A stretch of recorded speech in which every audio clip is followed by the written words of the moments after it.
Պարոն Աբրահամյան, դուք ինչպիսի դիրքորոշում ունեք հանձնաժողովի նախագահների քպական տեխնացուների վերաբերյալ եւ արդյոք ձեր խմբակցությունը նրանցից գոնե մեկ երկուսին կարող է ինչ-որ ձայն ապահովել կամ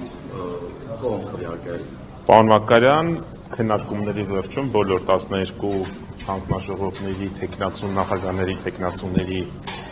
քննարկումից հետո, մտքերի փոխանակումից հետո կլինի անպայման խմբակցության նիստ, համապատասխան որոշումները կկայացվեն եւ դուք իմանաք։ ԵՄ հանձնաժողովի տեխնացուն բարձ է արդեն պարոն Աբրահամյան։ Քննարկման փուլում է գտնվում, հավանաբար եթե այսպիսի տեմպերով գնանք հանձնաժողովի նախագահի տեխնացության հարցը քննարկվելու է 2 կամ 3 օրից, դրա նախորդող օրը կունենանք խմբակցության նիստ, որի արդյունքներով տեխնացուներ ունենք, հաշվի առնելով, որ դեռևս տեխնացուներ են, այսինքն մեր ներքին խմբակցության ներսում տեխնացուներն են, դեռևս, այո, վերջնական չի, վերջնականի դեպքում այսօր օրինակի համար պարոն Ֆարմանյանի մասով ես չեմ հիշում, որ լրատվամիջոցի հետ էր, երբ որ հարցը հնչեցում եք առաջադրելու, պարոն Կարապետյանը առավոտյան հայտարարեց, որ պարոն Ֆարմանյանն է լինելու։ Ես չեմ սխալվում, հենց այդ հանձնաժողովի նախագահությունը վերցնել։ Մի հատ ես հարց էի, էլի։ Նախագահությունը վարկած է սրանք կապացել են կապիտալ, որովհետեւ դրախովեք Հայաստան ԵՄ այդ հարաբերությունների խորացման գործընթացը։ Կամ հակառակն կա, որպեսզի ձեզանից բանեք այդ։ Պարոն Կարապետյան այդ հարցին պատասխանել է, ես էլ եմ պատասխանել այդ հարցին, այդ հանձնաժողովը որքանով որ տեղյակ եմ, տարեկան ընդամենը մի քանի նիստեր անցկացնում եւ փաստացի աշխատանքները կանգնած էին։ Ինչ վերաբերում է Եվրամիության հետ հարաբերություններին, ունենք մարտահրավերներ այդ ուղղությամբ, մասնավորապես Հայաստանը եւ Եվրոպական միության պետությունների հետ ապրանքաշրջանառությունը շատ ցածր մակարդակի վրա է գտնվում եւ անկում է ապրում, նույն Ֆրանսիայի օրինակը մի քանի անգամ բերել ենք, բացի այդ, ինչպես գիտեք, օրինակի համար հայկական օդանավերը կոմերցիոն թռիչքներ իրականացնող չեն կարողանում ԵՄ թռչել 2019 թե 20 թվականից, իսկ բազմաթիվ խնդիրներ կան եւ այնտեղ, այո, մեծ անելիքներ կան, հաշվի առնելով այն հանգամանքը, որ Հայաստանը պետք է հավասարակշռված եւ բալանսավորված քաղաքականություն վարի բոլոր պետությունների հետ, զարգացնի իր հարաբերությունները թե ԵՄ-ի հետ, թե նաև Եվրասիական տնտեսական միության պետությունների հետ, թե Չինաստանի, թե ԱՄՆ-ի, թե Ծոցի պետությունների, թե մյուս պետությունների։ Պարոն Աբրահամյան, Եվրաինտեգրման հարցերով հանձնաժողովը վերցնելու, ինչպես ասի, պասիվ հանձնաժողով է, ուզում եք ակտիվացնել եւ երկրորդ հարցը ուզում եք խորացնել Հայաստան-ԵՄ հարաբերություններն ու Եվրաինտեգրումը, թե նաև, ինչպես սկզբում նշեցի, նաև այսպես որոշակի շղարշ եք ուզում ապահովել, որ ձեր այսպես պրոռուսական ուժ լինել այսպես խողարկվի դրանով։ Պարոն Մակարյան, ուժեղ Հայաստանը պրոհայկական ուժ է եւ անցած ճանապարհը մեր, դրա մասին է վկայում,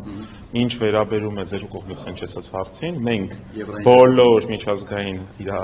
հարաբերություններում առաջնորդվում ենք Հայաստանի Հանրապետության ազգային շահով։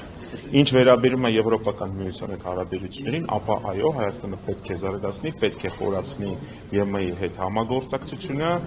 մասնավորապես ես ոլորտները նշեցի, ոլորտներ կան, որոնք որ 18 թվականից ավել են վատթարացել եւ մենք հետեւողական ենք լինելու։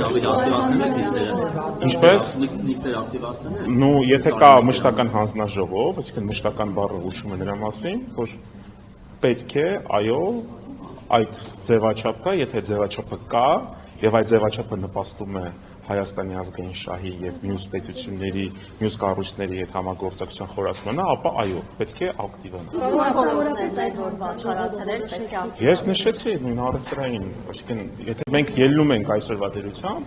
քաղաքական փոխհարաբերություններից բացի, նաև պետք է ունենալ համապատասխան առևտրային հարաբերություններ, չմոռանանք նույն Եվրոպական միությունը, որ ստեղծվել է, ինքը ստեղծվել է որպես առևտրային, այսինքն միություն 40-ական թվականներին, այսինքն հետո է ինքը վերաճել արդեն նախորդ դարի վերջում քաղաքական միության։ Բայց հադրվում էր, որ դուք այստեղից է ասում եք պատասխանեք, եւ Եվրոպական միության հետ շուկայի դիվերսիֆիկացում եւ երատամի երկրների, նույնը երատամի երկրների պետություններն են պահանջում, որ կողմնորոշվեն կամ այն կողմ, կամ այս կողմ, այսինքն հավասարակշռված քաղաքականություն ոչ այս կողմն է հանդուրժում, ոչ այս կողմը։ Գիտեք, լավ դիվանագիտությունը հենց դրանով է տարբերվում, որ չպետք է հակադրությունների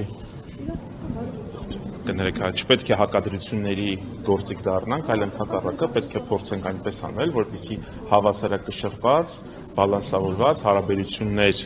կառուցենք բոլոր կողմերի հետ եւ շարժվենք Հայաստանի ազգային շահերից ելնելով։ Ակնկալվում է, որ թեմայի հետ կապված հարցերից ենթադրվում է, որ տնտեսական հանձնաժողովի նախագահությունը կվերցնեք, հատկապես երբ նախընտրական շրջանում հետ տնտեսական ծրագրերով եք հանդես գալիս։ Ինչու չեղավ, արդյոք ԿՊ-ից է եղել անհամաձայնություն ընդհանուր առմամբ։ Այդպիսի քննարկում չի եղել, այդպիսի քննարկում բնականաբար չի եղել, առաջնորդվել ենք դրանով, որ իսկ ընտրել ենք այն հանձնաժողովները, նույն ֆինանսա վարկային եւ բյուջետային հարցերով հանձնաժողովի դեպքում հաշվի առնելով բյուջեի ծախսման արդյունավետության բարձրացումը եւ խորհրդարանական վերահսկողության անհրաժեշտությունը այդ ուղղությամբ որոշում է կայացվել ընտրել այդ հանձնաժողովը եւ հետեւողական ենք լինելու, որ այդ հանձնաժողովում այդ հանձնաժողովը օգտագործելով նաեւ թափանցիկությունը մեր հասարակության հետ մեր հասարակության առջև, այսինքն թափանցիկությունը բարձրանա պետական միջոցների ծախսի։ ԿՊ-ի կողմից անհամաձայնություններ, խոչընդոտներ ստեղծվեն հանձնաժողովի նախագահությունը։ Կտեսնենք, սենց ասենք, այս հարցերը չեն քննարկել, մինչև հիմա քվեարկություն չի եղել, պարոն Ֆարմանյանի թեկնածությունն նոր է ներկայացվել եւ կտեսնենք արդեն հարցերի բովանդակությունից հետո երևի արդեն համապատասխան խմբակցությունների ղեկավարները եւս իրենց դիրքորոշումները կհայտնեն։ Պարոն Կիրակոսյանին պատասխանեմ նաեւ ձեզ։ Մեջ բերեմ պարոն Կարապետյանի խոսքերը, լուրջ մտահոգություն առաջացնում այն փաստը, որ Հայաստանի գործող իշխանությունները ուղղություն են վերցրել դեպի եվրոինտեգրում 2025 թվականի ապրիլի 14-ին հայտարարել է պարոն Կարապետյանը, Սամվել Կարապետյանի մասին է խոսքը։ Հիմա ձեր քաղաքական ուժի ղեկավարը ասում է, որ լուրջ մտահոգություն է եվրոինտեգրումը։ Դուք իրարից անկախ եք գործում, պարոն Սամվել Կարապետյանը մտահոգիչ է համարում, որ Հայաստանը դեպի եվրոինտեգրում ուղղություն է վերցրել, դուք հիմա այդ հանձնաժողովը վերցրել եք, որ ինչ անեք, ի հակառակ պարոն Կարապետյանի գործեք, թե այնպես անեք, որ Հայաստանը չգնա Եվրոպա եւ այդ մտահոգությունները, որ ունի ձեր ղեկավարը, չեզոքացնի։ Պարոն Կիրակոսյան, կրկնում եմ, որ պետք է առաջնորդվել Հայաստանի Հանրապետության ազգային շահից եւ ստեղծված իրավիճակից։ Տեսեք, ունենք այնպիսի իրավիճակ, որը որ ներկայացրեցի, թղթի վրա, այո, ընդունվել է օրենք եվրոինտեգրման մասի, բայց հողի վրա որևիցե բան չի արվում։ Պարոն Կարապետյանը այդ միտքը արտահայտել է, հաշվի առնելով նաեւ անհանգամանքը, որ մենք ունենք առևտրային հարաբերություններ ԵԱՏՄ-ի հետ եւ ԵԱՏՄ-ի հետ ապրանքաշրջանառությունը աճում է եւ ՄԷ-ի հետ անկում է ապրում։ Եթե մենք, այսինքն Հայաստանի Հանրապետությունը որոշում է ինչ որ ուղղությամբ առաջ շարժվել, պետք է մենք թղթի վրա չլինի եւ չպետք է հակադրությունների գործիք դառնա։ Պետք է հստակ ծրագիր, պետք է հստակ, եթե նման ճանապարհային քարտեզ առաջին հերթին Հայաստանի ազգային շահը հաշվի առնելով դիվերսիֆիկացնել նույն ապրանքաշրջանառությունը։ Իսկ այսօր մենք ունենք այն, որ Հայաստանի Հանրապետության ապրանքաշրջանառության թիվ մեկ գործընկերը ԵԱՏՄ պետություններից մեկն է։ Ինքն էլ են ասում դիվերսիֆիկացնենք, ու դա անում են ոչ որ Ռուսաստանի Պարոն Մակարյան, չի դիվերսիֆիկացվում ախր։ Խնդիրը գիտեք որն է, եթե տանենք Էյֆելյան աշտարակի մոտ հայկական ծիրանը նկարենք, չի նշանակի, որ հայկական ծիրանը հասել է Ֆրանսիա։ Այսինքն կամ եթե տանենք հայկական լոլիկը միտեղ նկարենք, չի նշանակի, որ հայկական լոլիկը արդեն վсё մտել է Եվրոպա։ Դա հետևողական աշխատանք է, շուկաների փնտրտուք։ Կոնկրետ տարիներ շարունակ կոնկրետ շուկա էր ձևավորվել, հայ ֆերմերը, հայ գյուղացին, տարիներ, տասնամյակներ շարունակ աշխատելով, այսինքն, այո, հիմա եթե մենք որոշում ենք, այսինքն, եթե Հայաստանի Հանրապետությունը որոշում է, որ պետք է շարժվել կոնկրետ այս ուղղությամբ, ապա պետք է նաև համապատասխան քայլեր գետնի վրա եւս արվեն։ Ես կրկնում եմ, մեր հայկական առևտրային թռիչքներ, կոմերցիոն հիմունքներով թռիչքներ իրականացնող օդանավերը չեն կարող Եվրոպական միություն թռիչքներ կատարեն, բացի թիվ 1 օդանավից, որը որ կոմերցիոն չի, բնականաբար պատվիրակությունների ունի սպասարկում։ Այսօր ստացվում է, որ դիվերսիֆիկացիան իշխանությունները անում են ի հաշիվ Ռուսաստանից, ինչպես է կարողանալ բալանսավորել, որ դա ի հաշիվ Ռուսաստանի չի։ Եթե դեմ չեք իհարկե Ռուսաստանի հետ։ Ի հաշիվ Ռուսաստանի կներեք, բայց որ ասում եք դիվերսիֆիկացիա, ես հիմա դիվերսիֆիկացիա չեմ տեսնում առևտրային հարաբերությունների, այսինքն մեզ մոտ, եթե գնանք նույն խանութներ, կտեսնենք, որ սուպերմարկետներում, ինչպես իմ գյուղատնտես ընկերներն են ասում, ինքնարժեքից ցածր գնով ծաղիկներ են վաճառում։ Կտեսնեք, որ մենք արտահանման խնդիրներ ունենք եւ իրականում նոր շուկա դուրս գալը ինքը այնպես չի, որ այսօր զարթնեցիր եւ всё կարող ես այս բեռնատարը ուղղես դեպի այլ պետություն։ Նախ պետք է ստանդարտներին համապատասխանել մյուս պետություն, աշխատանք է դա, սերտիֆիկացիա, լաբորատորիաներ եւ նաեւ պետք է տվյալ ապրանքի, եթե կոնկրետ խոսում ենք Եվրոպական միության մասին, կոնկրետ, այսինքն այդ ամբողջ հետագիծը, այսինքն եւ մատակարարման կայունությունը ապահովես։ Պարոն Աբրամյան դեռ նոր է ձևավորվում ազգային ժողովը, բայց արդեն ընդդիմության հարաբերությունները իշխանության հետ հարաբերվելը, մեղմ ասած լավ չէ, այսպես դմդմեցնել սեղաններին, մյուս կողմը ծափ տալ, այս իրավիճակին մարդիկ տեսնում ու արդեն մտահոգություններ են հնչում, որ շատ շուտով ազգային ժողովում նորից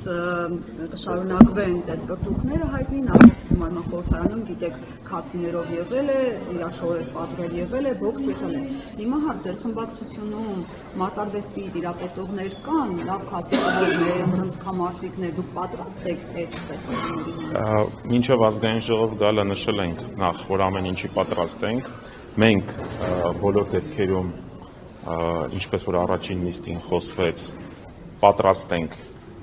աշխատել բարեկրթության եւ հարաբերվել իշխանության հետ բարեկրթության մթնոլորտում, ինչ վերաբերում է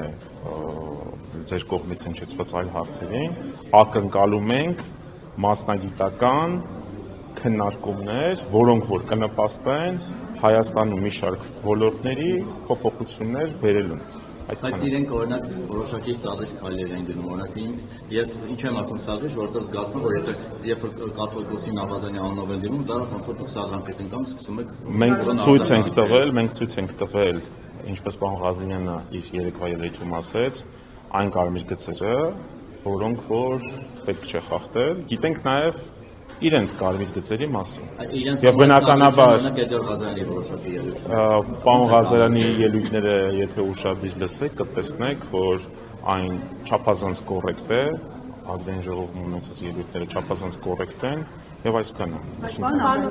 Դա սադրելու բան, որովից է սադրանքներ չեն հնչել, եթե ձեր կամ ինչ-որ մեկը գտնում է, որ հնչել է, կարող ենք միասին լսել։ Բացի այդ, մենք ստեղծել ենք ազգային ժողովը ստեղծել է էթիկայի հանձնաժողով եւ այդ հանձնաժողովի գործունեությունն էլ նաեւ ակնկալում է, որ որոշակի դեպքերում, եթե падգամավորներից մեկը ցուցաբերի էթիկապես ոչ կոռեկտ վարքագիծ, ապա այդ հարցը կքննարկվի տվյալ հանձնաժողովում։ Ինչու է ԿՊՆ-ում կառուցողական քաշ բերել ընդդիմությանը, որովհետև մինչև խորհրդանի ձևավորվելը Ռուբինյանն ասում էր կգա դրանց տիրակենք, հետո փոխեցի միանգամից դիրքորոշում, ասացին զրոյական կետից եկեք սկսենք մեր հարաբերությունները։ Ինչով է պայմանավորված, ինչ կա մտքներին, այսպես ասած։ Դե լավ կլինի այդ հարցը իրենց ուղեք, մենք այստեղ եկել ենք ժողովրդի խնդիրները լուծելու, բարձրաձայնելու համար, որպեսզի որոշ ոլորտներում վերջապես լինի փոփոխություն, ինչպես պարոն Կարապետյանը ինչպես իրենց կողմից հնչել է բարեկրթության աշխատելու, այսպես ասած, պատրաստակամություն, մենք եւս պատրաստական ենք աշխատանքները շարունակել բարեկրթության մթնոլորտում, բայց դա չի նշանակում ավել բան, ինչպես բազմիցս նշել ենք։ Պարոն Աբրամյան, ճիշտ ենք հասկանում, որ դուք հակված եք կառուցողական ընդդիմություն աշխատել, որտեղ սրա հետ կապված նույնպես կա քննադատություն ձեր աջակիցների կողմից, որոնք դες ասում են 340,000 ձայն մենք ձեզ տվել են, որ գնաք կոշտ լինեք, բիրտ լինեք ավելի, Փաշինյանին հեռացնեք, քարը քարին չթողնեք, ոչ թե կոպիտ ասած ՔՊ-ի մոտ ընդդիմություն աշխատեք, ինչ կասեք։ Այդ ձևակերպումը շատ սխալ ձևակերպում է, այսինքն դա այսպես ասած ոչ կոռեկտ ձևակերպում է, չեմ անդրադառնա դրան, ինչ վերաբերում է գնացածին, կառուցողականին, մենք մեր կուսակցության հիմնադրումից ի վեր բոլոր հարցերում ցուցաբերում ենք կառուցողական ընդհանուր դիրքորոշում եւ ընդհանուր ապակառուցողական, այսինքն դեստրուկտիվ լինելը որևիցե կերպ չի նպաստում ժողովրդի խնդիրների լուծմանը։ Պարոն Մամիկոն Աստանյանը ասեց, այսինքն նպատակը, այսպես ասած, կարճաժամկետ, այո,